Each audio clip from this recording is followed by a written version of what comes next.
Kasi yun po ang tunay na rason o tunay na dahilan kung bakit tayo po ngayon ay naririto. Walang ibang dahilan kung bakit tayo po ay narito, kundi maparangalan at maitaas ang ating Panginoong Jesucristo. Amen. So, purihin ng Diyos. Alam niyo po, habang nag-worship kanina, isang pinagpasalamat ko sa Lord, Lord, thank you. Kasi meron po kaming buhay ngayon. Amen? Lord, thank you kasi malakas kami ngayon. Amen. Diba?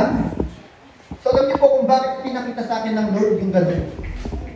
Kasi yun ang pinakadahilan. Diba? Yun ang pinakadahilan ngayon. Una ang Diyos, pangalawa, meron po tayong buhay na nagagamit para sa Panginoon. Diba? So alam niyo po, nakakalungkot ang mga pangyayari nito lang itong halos 1 week na po ba yun? Nakalipas? Yung mga aksidente. Diba? So nakakalungkot po ang mga pangyayari. Diba? So after po mag-preach ni Pastor Perry about sa talagang wala, life is uncertain. Yan po ang katotohanan. Wala pong kasiguraduhan ng buhay. Walang pinipili ang kamatayan. Bata, matanda, kahit saan tayo naroon, wala pong pinipili ang kamatayan.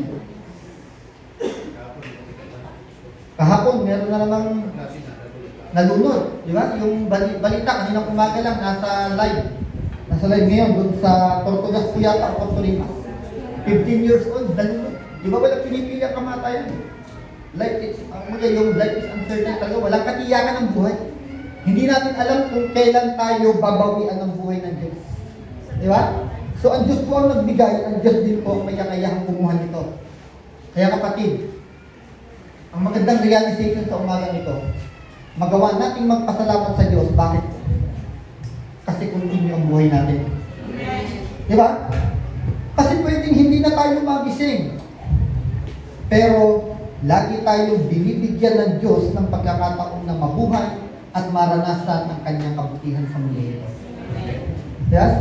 Sabi ni Paul, to live is for Christ, to die is gain. So, although kapakinabangan ko sa mga mananampalataya ang sinasabing kamatayan, pero ipagpasalamat po natin dito, meron pa po laging buhay na binibigay sa atin ng Diyos. So, ito po naman dapat natin tanongin, Lord, anong purpose ng buhay na to? Ang purpose ba ng buhay na to ay para sa pansarili ko lamang? O dahil meron kang magandang layunin kung bakit patuloy mo akong binibigyan ng buhay? So yun ang maganda. At ang purpose po ng Lord, lagi pong maganda para sa atin. Lagi pong may layunin ng Diyos kung bakit patuloy po tayong nabubuhay dito sa mundo. Amen? So hindi lang po lagi tayo kay Lord ng mission. Kasi pag tapos na ang mission natin, papauwiin na tayo ni Lord. Sino gusto nang umuwi? Sino gusto nang umuwi? Sino? Yan sa bahay ka na. Gusto mo, pauwiin ko na tapos ako. Amen. Di ba? So, sino gusto nang umuwi? So, kung ayaw pa natin umuwi kay Lord, although pakinabang ko ang pag-uwi kay Lord dahil talagang kapahingahan ko doon at talagang masarap ang buhay sa piling ng ating Panginoon. Yeah? So kung ayaw pa po natin umuwi kay Lord, gusto pa po natin i-enjoy ang buhay dito sa mundo, kasama ang ating mamamahal sa buhay, humingi po tayo ng maraming mission kay Lord. Kasi pag tapos na po ang mission natin kay Lord, papauwi na tayo ni Lord. Yeah? So yan po ang dapat na hingin natin lagi kay Lord. Marami pa po tayong mission. Pastor, ano kayong mission ko? Kapatid, kung titingin lang tayo sa paligid natin, marami tayong mission. Pwede natin abutin ang mga tao na hindi pa nakakakilala sa ating Panginoon Kristo. Mission po natin ang sanlibutan. We are called, amen? We are called to proclaim the salvation we receive. Tinawag tayo ng Diyos, pinili tayo ng Diyos, binigyan tayo ng kaligtasan ng Diyos, hindi para sa sarili, kundi upang iproklama o iproclaim ang kaligtasan na ating pong naranasan sa pamamagitan ng ating Panginoon Jesucristo. Amen. Kaya pasalamat lagi tayo sa Lord. So, lagi natin sama sa prayer ang ating mga pamilya for God's protection. Diba? Yan po ang dapat natin hindi mawawala sa atin. May paunawa natin na sa bawat araw, lalo sa ating mga anak na nag-aaral, na lagi kami hihingi ng protection kay Lord. Kasi na kay Lord lang ang protection. Wala tayong kasiguraduhan kung ano mangyayari sa atin sa buong maghapon, pero kapag pinagkatiwala natin kay Lord, tiyak po na pag-iingatan tayo ng ating Diyos. Amen. So nasa Diyos po ang katiyakan o kasiguraduhan ng buhay ng bawat isa. Tanging nasa kamay lamang po ng Diyos. Now, dito po sa ating pag-aaral, gusto ko po dito simulan. Gusto ko pong magbigay ng isang tanong. Nakaranas na ba tayo mga kapatid? Na tayo ay parang dumarating sa matinding bighati ng buhay, kalungkutan, problema, tapos mayroong isang tao na lumapit sa atin. Yung hawakan lamang tayo sa ating kamay o yung ating likod, kapitin niya. Nakaranas na ba tayo na nung naranasan namin ang paghipo ng tao na yun, nakapagbigay agad ito sa atin ng encouragement kahit hindi pa siya nagsasalita? Di ba? So, naranasan po natin yan. So alam niyo po, napakahalaga po niyan. Yan po ay, kumbaga pag tayo ay nalulungkot, minsan yung mga malapit sa ating kaibigan, pamilya natin, hahawakan lang yung ating kamay, kahit hindi siya magsalita, parang nai-encourage na tayo. Lumalakas na yung loob natin eh. Di ba?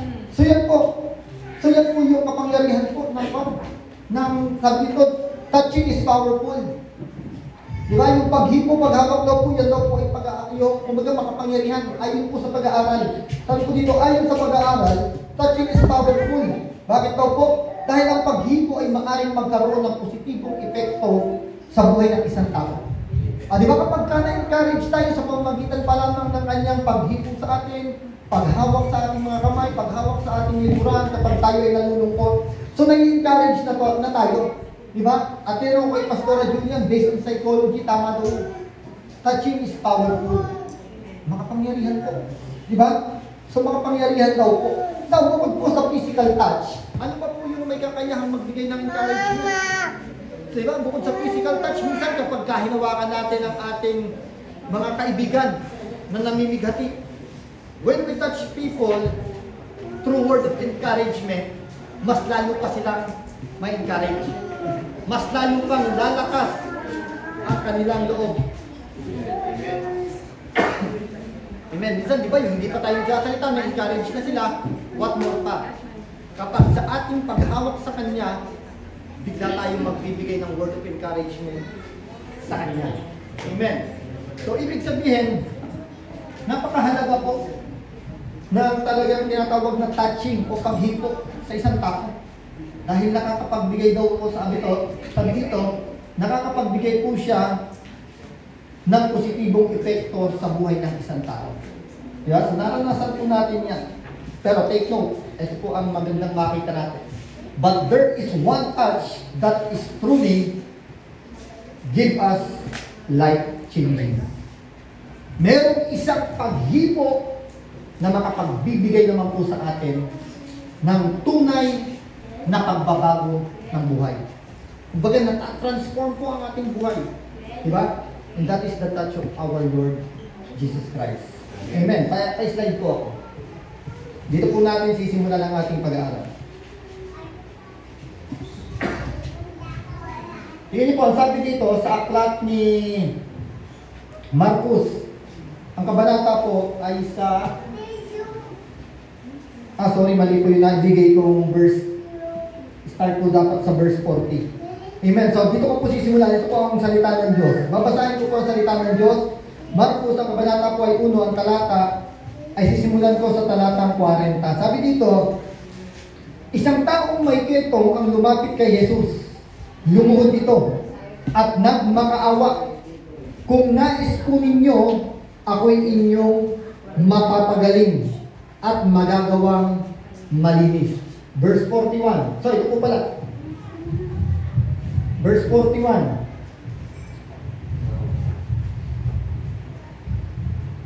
Amen. Sabi po, verse 41, nahabag si Jesus sa ketongin. Kaya't hinawakan niya ito at sinabi, oo, nais ko. Sabi ni Jesus, di ba? Oo, nais ko. Gumaling ka. Noon din nawala ang ketong ng lalaki at siya'y naging malinis. Next slide. Verse 42, verse 43. Matapos mapagbilingan agad, agad siyang pinaalis ni Jesus. 44. At pinagsabihan ng ganito, huwag mong sasabihin ito kanino man. Sa halip ay magpunta ka at magpasuri sa pari. Pagkatapos mag-alay ka ng handog, para sa Diyos ayon sa iniutos ni Moises, bilang patunay sa mga tao na ikaw ay magaling at malinis na. Last verse. At pinagsabihan ng ganito, huwag mong sasabihin ito kaninuman. Sa halip ay magpunta ka at magpasuri sa pari. Pagkatapos mag-alay ka ng handog. So, yan po pala yun. Amen. Verse 45, ngunit pagkaalis ng lalaki, ay kanyang ipinamalita ang nangyari sa kanya. Dahil dito, hindi nakapasok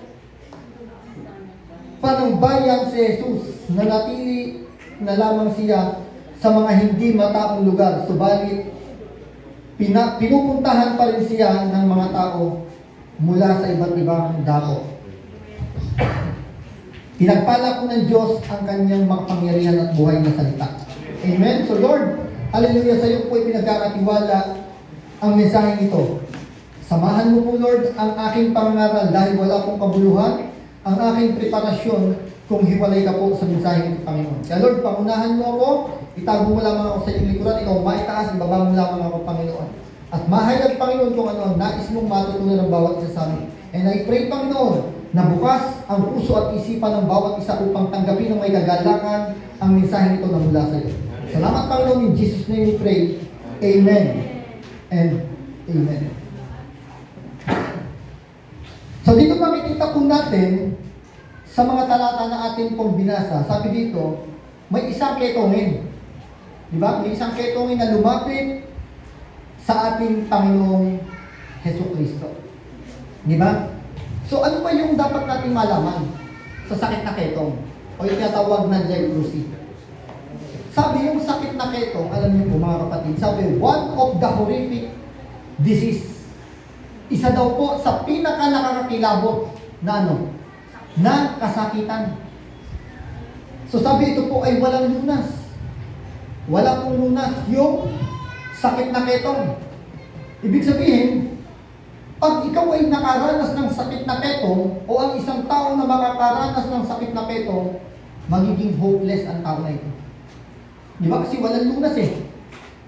Alam nila na walang lunas kahit sa Old Testament pa lang. Sinabi doon na talagang wala pong lunas ang sakit na ketong, wala pong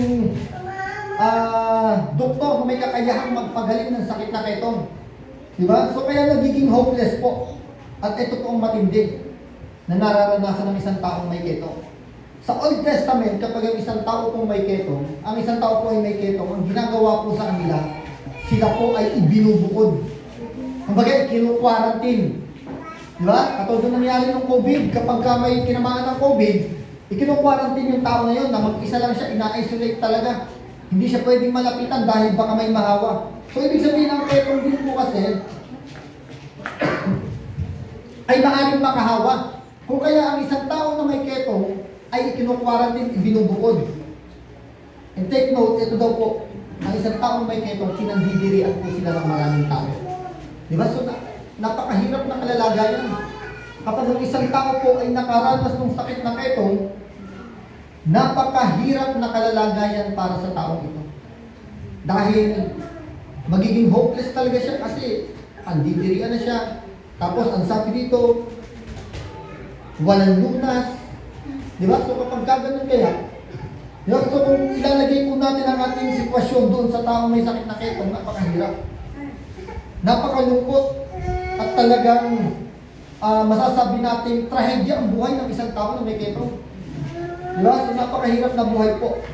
Now, sabi po dito, sa binasa po natin, ano po ang nangyari doon sa lalaking may ketong? Siya po ba ay nakaranas ng kagalingan? Amen.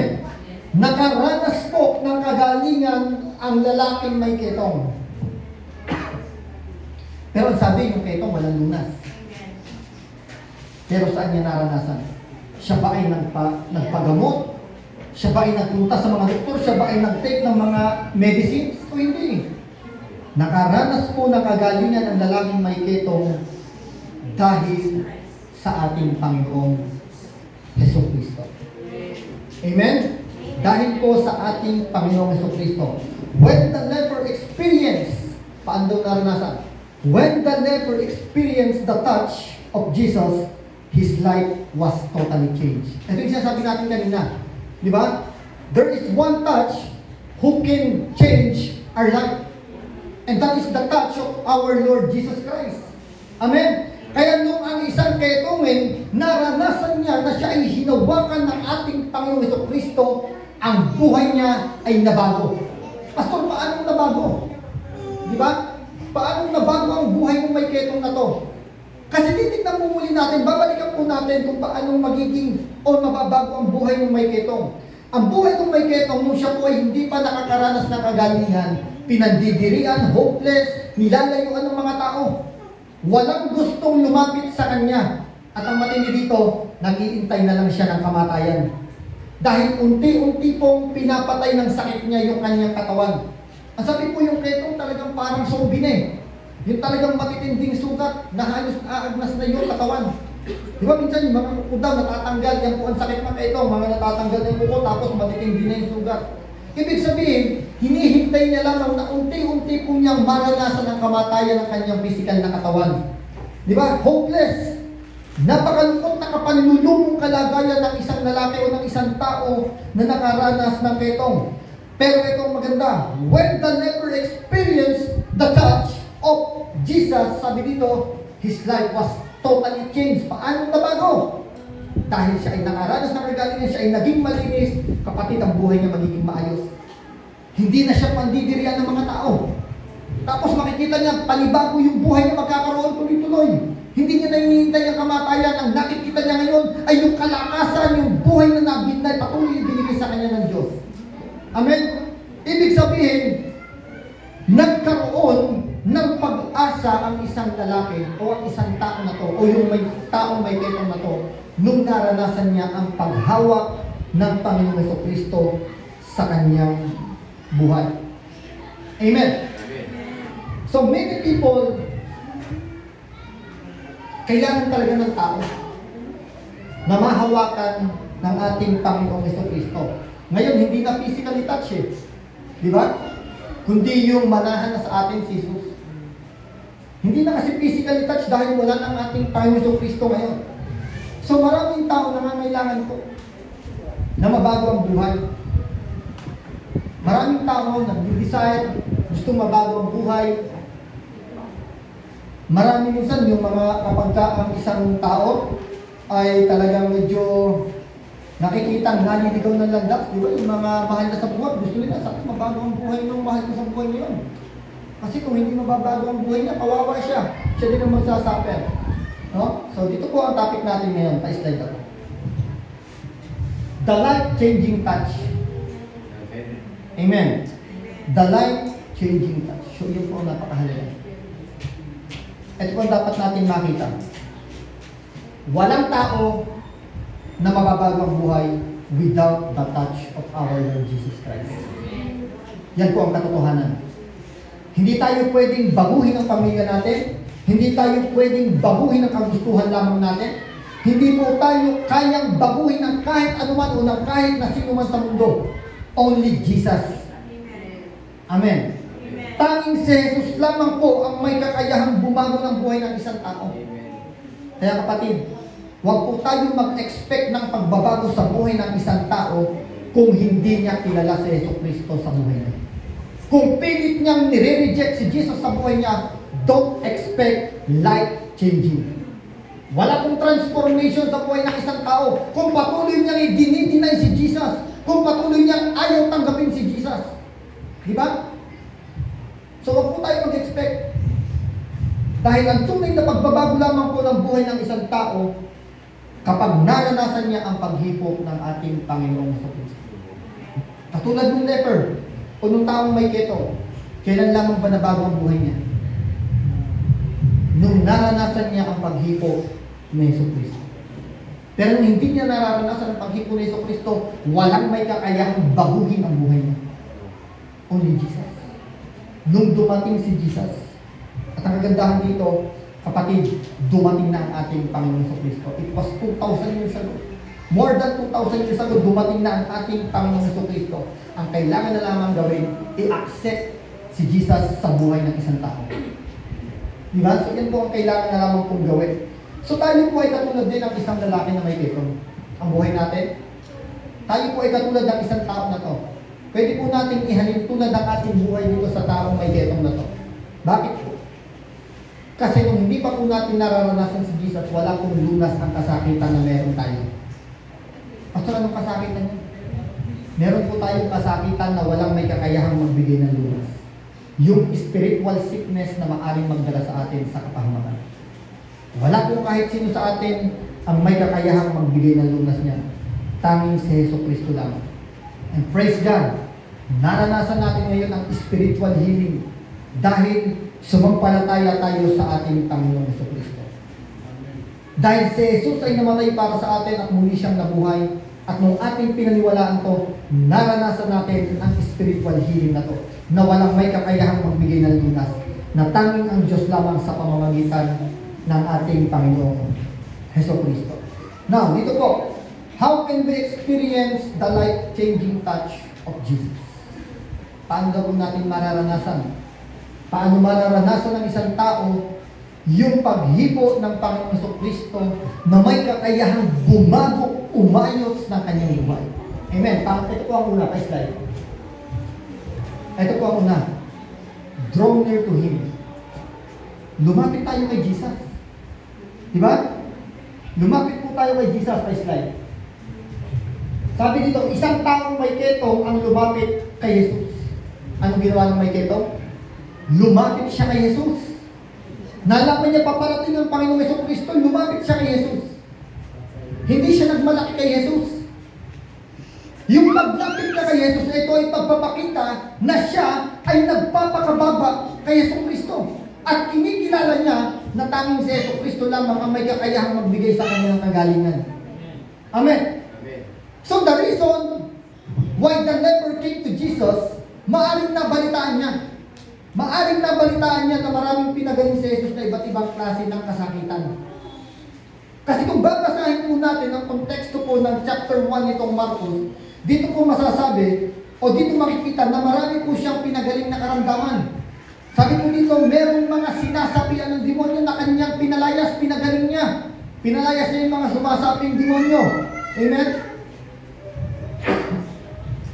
At naniniwala tayo o maraming nagsasabi na ang lalaking may ketong na to, the reason why he came to Jesus, dahil nabalitaan niya na merong isang Jesucristo ang pangalan.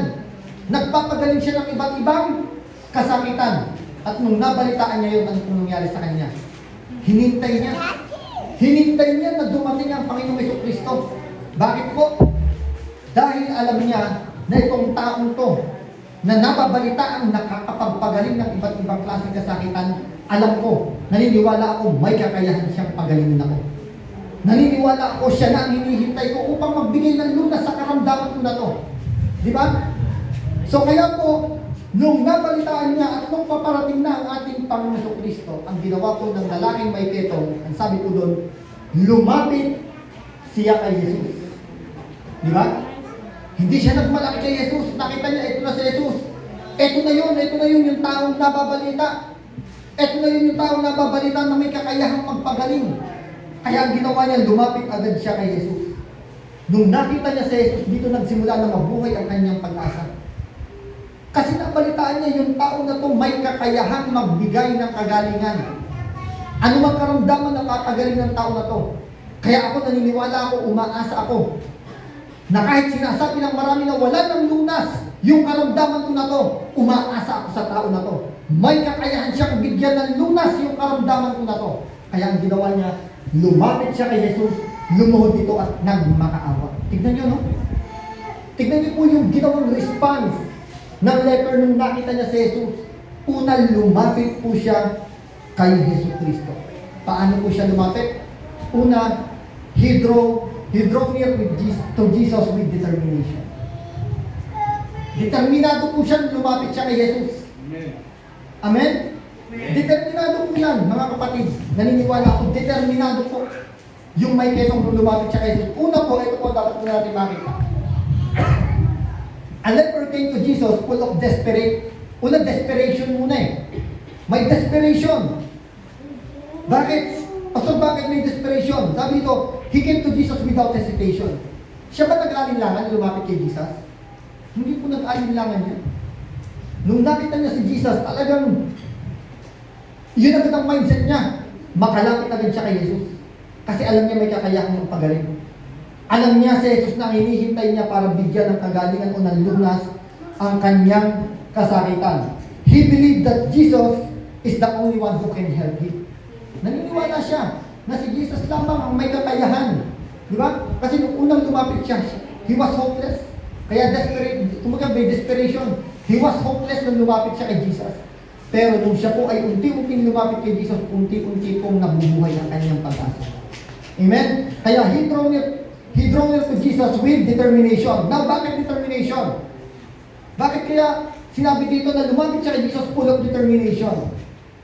Bakit sinabi determinado siya?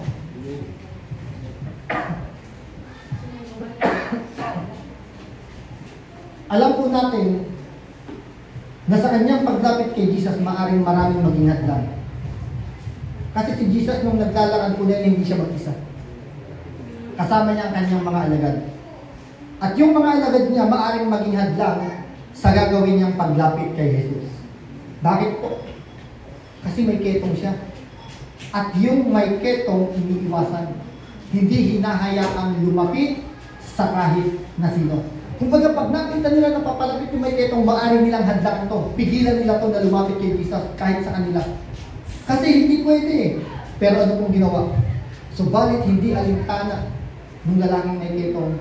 Yung mga hadlang na maaari niyang kaharapin, makalapit lamang siya kay Jesucristo. Amen po ba? Hindi naging alintana sa kanya ang mga hadlang na maaari niyang maranasan, maaari niyang kaharapin, makalapit lamang siya kay Jesus. Kaya lumapit siya kay Jesus full of determination. Amen? Anong message ito sa atin ngayon? Ito po ang mensahe sa atin ito ngayon. Ito po ang katotohanan. Marami ang maaaring maging hadlang sa ating paglapit kay Jesus. Tama po ba? Ano yung mga example? Pamilya natin pwedeng maging hadlang. Yan po ang katotohanan. Pamilya natin pwedeng maging hadlang. Pwede po tayong pigilan, pwede tayong hadlangan ng ating pamilya na tayo ay makalapit kay Jesus. Lalo kung hindi natin kapwa mananampalataya, may ibang paniniwala, pwede po tayong hadlangan. Trabaho natin, pwedeng makahadlang sa atin. Kaibigan natin, pwedeng makahadlang sa atin. Maaari pa tayong madala ng kaibigan natin. So marami pang iba, maraming mga bagay dito sa mundo na maaaring maging hadlang sa atin na tayo ay lumapit kay Jesus. Pero kapatid, ito ang maganda. Don't let all the hindrances stop us in drawing near to Jesus. Katulad ng lalaking may ketong, huwag natin hayaan na ang mga hadlang na ito ay maging dahilan para pahintuin tayo na makalapit sa ating Panginoon Jesucristo. Dapat lumapit lagi tayo kay Jesus full of determination. Dapat determinado tayo. Walang kahit na sinong hadlang, wala akong pakialam sa mga hadlang na ito, basta ito tutuloy ko. Lalapit ako kay Jesus. Dahil gusto kong maranasan ang hawak ng Panginoon Jesucristo na may kakayahang bumago ng aking buhay. Amen? Sino po magiging response natin? Si Jesus ang nakatagpo sa atin. Kailangan lamang po natin lumapit po tayo sa Kanya full of determination. Pangalawa, lumapit po sa Kanya yung taong may ketong o yung lalaking may ketong, lumapit po yan sa ating Panginoon Jesucristo with expectation. Amen? May inaasahan po siya. Kasi tayo, hindi tayo lalapit kay Jesus kung wala naman tayong inaasahan na kaya niyang baguhin ang buhay natin. Di ba halimbawa siya? Hindi siya umaasa na kaya siyang pagalingin ni Jesus. Lalapit ba siya kay Jesus? Hindi siya lalapit. Kasi magiging useless ang kanyang paglapit kung hindi naman pala siya umaasa na ito kaya na, hindi naman ako kaya pagalingin ito. Pero sige, makalapit nga. Hindi siya ganoon. Nung lumapit siya kay Jesus, meron siyang expectation na siya ay tatanggap ng lunas na nagmumula kay Jesucristo. Ganon din sa buhay natin. Sa ating paglapit kay Jesucristo, dapat mag-expect tayo na kapag tayo nagsimulang lumapit kay Jesus, kaya-kaya niyang baguhin, ayusin ang buhay natin. Yan po ang katotohanan. Ang paglapit lamang po kay Jesus, ang tunay na daan para ang ating buhay ay mabago. Para ang ating buhay ay maging ayos. Dahil si Jesus lamang po mga kapatid ang may kakayahan na bumago at umayos ng buhay. Amen. So yung lepers, mga kapatid, alam niyo po sa ating paglapit, we have to, lalapit tayo with a positive expectation kay Jesus. Kasi pag lumapit tayo na, nag-pray tayo, ganito po yan eh. Magpe-pray tayo, pero hindi tayo naniniwala na kaya ibigay sa atin ng Diyos ang pinapanalangin natin. Useless po ang lahat. Ang tawag doon, unbelief. Nagbabaka sakali tayo, ay mga panalangin niya, baka sakaling ibigay sa akin ito ng Diyos. Di ba? Nagdududa po tayo sa kakayahan ng Diyos. Ay, makapagpa-pray. Baka sakaling iayos ng Diyos ang buhay ko. Ay, makapagpa-pray, baka sakaling mabigay ni Lord yung hinihingi ko. Di ba? Wala tayong magandang expectation. Pero kung ang paglapit po natin, lalapit ako sa Diyos dahil alam ko na siya lang ang may kakayahang magbigay sa akin ng kinakailangan ko. Lumalapit tayo, umaasa tayo sa kayang gawin ng Diyos sa buhay natin. Amen. So tingnan niyo po, yung lepers, nung siya po ay lumapit kay Jesus with expectation, siya po ba ay napahiya? Hindi. Hindi po napahiya yung lepers. Di ba? At yung leper, nung siya po ay lumapit kay Jesus, yung expectation niya, it was happen to his life. Nangyari sa buhay niya, yung inaasahan niya na mangyayari kapag siya ay lumapit kay Jesus. Kaya kapatid, kung inaasahan mo na si Jesus kayang ayusin ang buhay mo, kayang baguhin ang buhay mo, lumapit ka kay Jesus, full of expectation. Una, full of determination. Pangalawa, full of expectation. Punong-puno ng pag-asa na mararanasan mo ang pagbabago o yung mga nais ng Diyos o yung magandang bagay, positibong bagay na nais mong mangyari sa buhay mo. Amen? Yan po ang dapat. Tignan niyo po. Ay, slide. So yun po ang sabi dito. Kaya sinasabi ko sa inyo, anuman ang hingin ninyo sa inyong panalangin, maniwala kayong natanggap na ninyo yun at matatanggap na ninyo yun. Ano may tinuturo sa atin ito? Mga kapatid. Ano may tinuturo nito sa atin? Kaya sinasabi ko sa inyo, anuman ang hingin ninyo sa inyong panalangin, ano daw dapat? Before we pray, mga kapatid, kailangan naniniwala na po tayo na bago pa man tayo humingi sa Diyos, kung ano yung hihingi natin sa Diyos, natanggap na natin to. Ilalapit na lamang natin ito sa Kanya. Pastor, paano yun? Kasi kapatid, God is all-knowing. Bago pa man lumabas ang mga salita sa ating labi, alam na ng Diyos ang kailangan mo. Pastor, bakit kailangan mo pang manalangin kung alam naman pala ng Diyos? Dahil iyan sa pagpapakita na tayo ay nagpapasakop at dumidepende lamang sa Kanyang kakayahan, hindi sa ating kakayahan. Di ba? So kaya pag tayo po ay nanalangin, kapatid, huwag tayo manalangin ng pagluluda. Bago pa lang tayo magbitaw ng salita sa Diyos, maniwala tayo, natanggap na natin to. At ang sabi dito, at matatanggap na ninyo yun. Di ba? So ganito po.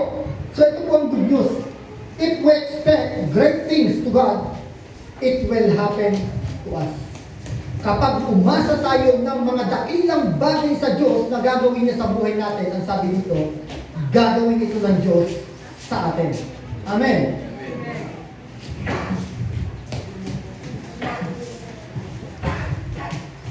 So paano daw tayo? Paano natin ma-experience yung life-changing touch ni Jesus? Sabi, draw near to Jesus. At paano tayo lalapit? Draw with determination and draw near with expectation. Ang pangalawa po, by slide. Recognize the Lord's compassion. Dapat makita po natin yung gagawing pakikiramay o malasakit ng Diyos sa atin. Si Jesus po ay nagmamalasakit sa atin, mga kapatid. Yan po ang katotohanan. Nagmamalasakit po ang Diyos sa atin. Kapag nakikita niya na tayo po ay nahihirapan, ang Diyos po ay nakahabag sa atin. Kapag nakikita niya na tayo po ay naliligaw, nakahabag po sa atin ng Diyos. Ayaw po ng Diyos na tayo po ay makaranas ng mga paghihirap dahil sa mga ginagawa po nating pagkakamali. So, ang nais po ng Diyos, matulungan niya po tayo. Tignan niyo po, first slide. Sabi dito, nahabag si Jesus sa ketomen.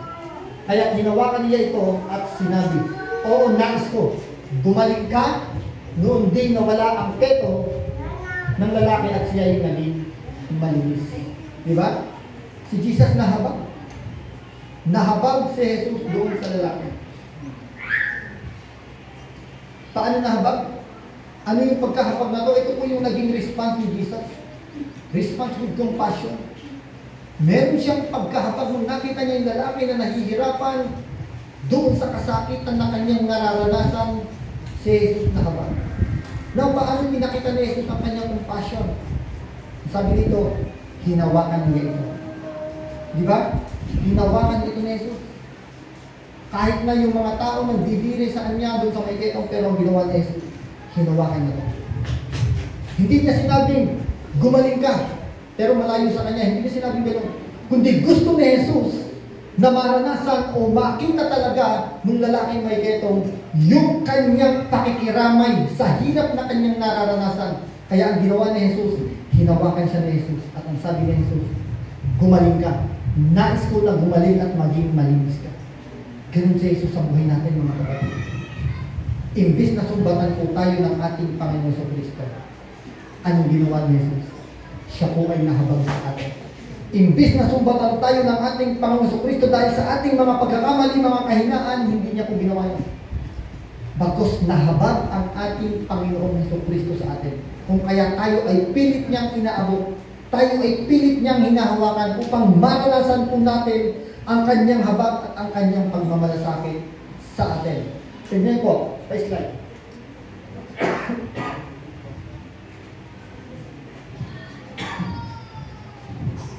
Sabi po dito,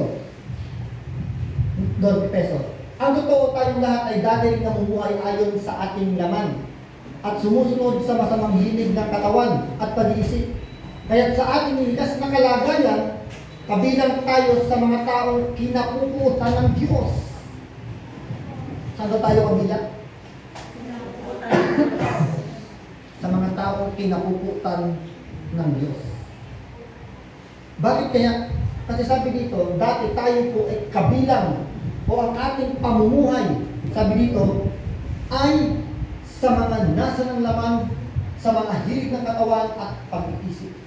Kung kaya't kabilang tayo sa mga taong kinapuputan ng Diyos. Pero imbis na sumbatan tayo ng ating Panginoon sa Kristo, hindi niya sinabi na, puro pagkakamali kasi ang ginagawa mo. Puro ganyan kasi ang ginagawa mo, hindi niya ginawa sa atin. Imbis na sumbatan niya tayo, ito ang ginawa ni Jesus. Next slide.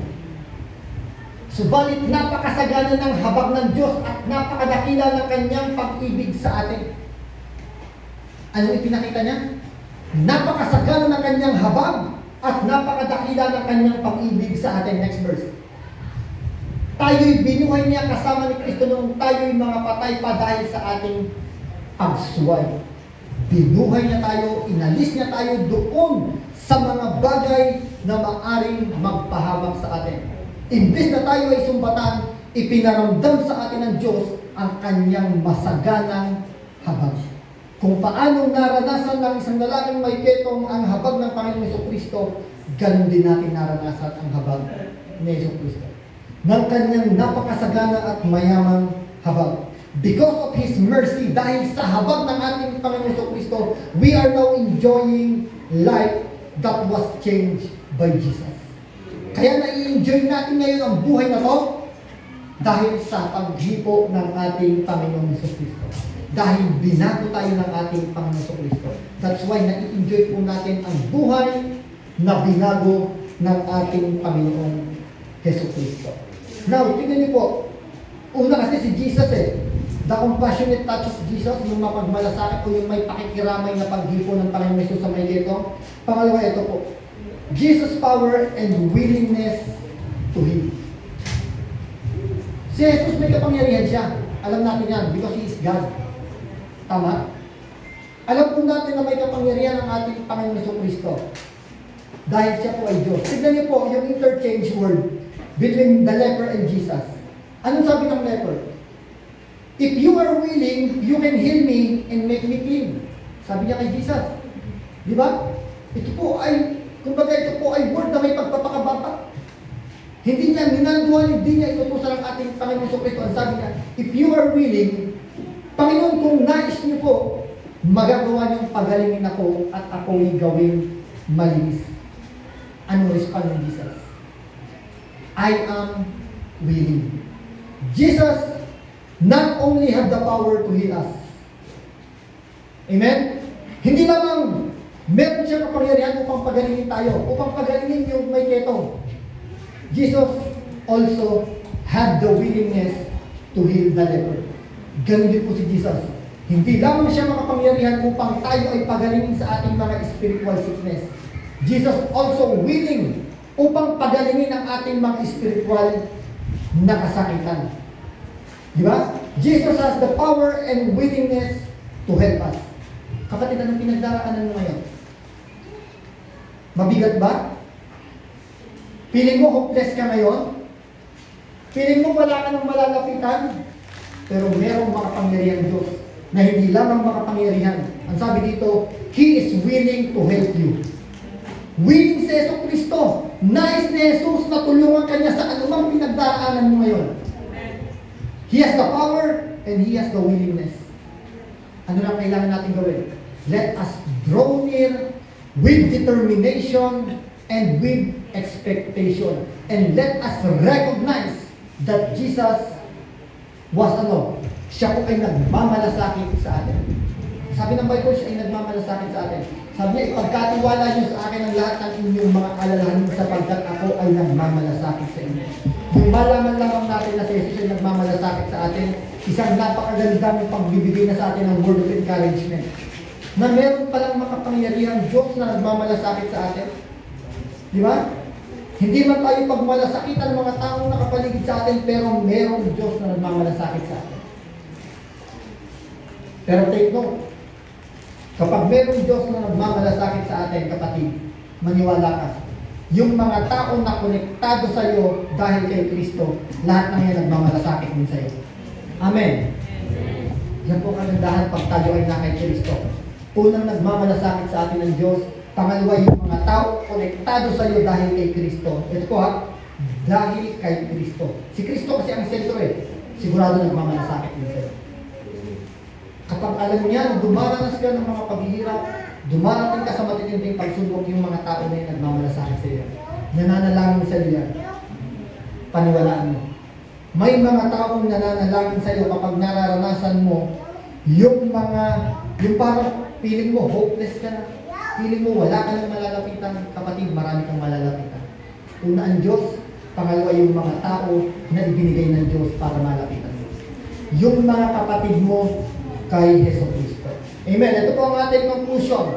When a person draw near to Jesus and recognize His compassion, Jesus touches this person with His life-changing touch. And the life of this person totally changed. Ang tunay na pagbabago ng buhay kapag naranasan lamang natin ang paghipo ng ating Panginoon sa Kristo sa buhay natin. And I do believe na bawat isa sa atin naranasan na ang life-changing touch ni Jesus. Amen. Amen. So palakpakan po natin ang ating Diyos na buhay. Hallelujah, Lord. Salamat po sa umagang ito. Muli kami po ay tumanggap ng pagpapalang mensahe na alam namin mula sa iyo, Panginoon. Hallelujah, katulad po ng taong may keto. Noon kami din po ay mga hopeless, Panginoon. Wala pong lunas at kasakitan na meron kami. Subalit dumating ka, Panginoon Jesus. Binigyan mo ng lunas ang kasakitan ito. At binago mo ang aming mga buhay. That's why, Lord, na-enjoy po namin ngayon ang panibagong buhay na galing sa iyo. Hayaan mo, O Diyos, na ma-enjoy ito ng bawat isa sa amin, Panginoon. Ma-enjoy namin ito na magkakasama. Ma-enjoy namin ito, Panginoon, na magkakasamang naglilingkod sa iyo. Salamat po, Panginoon. I declare, Lord, sa buhay ng bawat isang narito na ngayon po, piling niya, hopeless na siya, Panginoon. Piling niya, wala nang tutulong sa kanya. Hayaan mo po na maranasan niya ngayon, mabuhay ang kanyang pag-asa dahil merong Jesus na nag-aantay upang lapitan niya at may kakayahang magbigay sa kanya ng tulong na kanyang kinakailangan. Maniwala lamang, Panginoon, ang tao nito. Kasi napakahalaga, Panginoon, na maniwala po kami sa kakayahan mong gawin. Na sa bawat paglapit namin sa iyo, Panginoon, we are expecting great things happen to our lives, Panginoon. Kaya Lord, salamat po. Kinikilala po namin ang iyong kabutihan sa umagang ito, kabutihan sa buhay ng bawat isa sa aming Panginoon. Salamat po, Diyos. I declare, Lord, na ang mga salitang ito ay natanim sa puso ng bawat isa. In Jesus' name. Amen. Amen.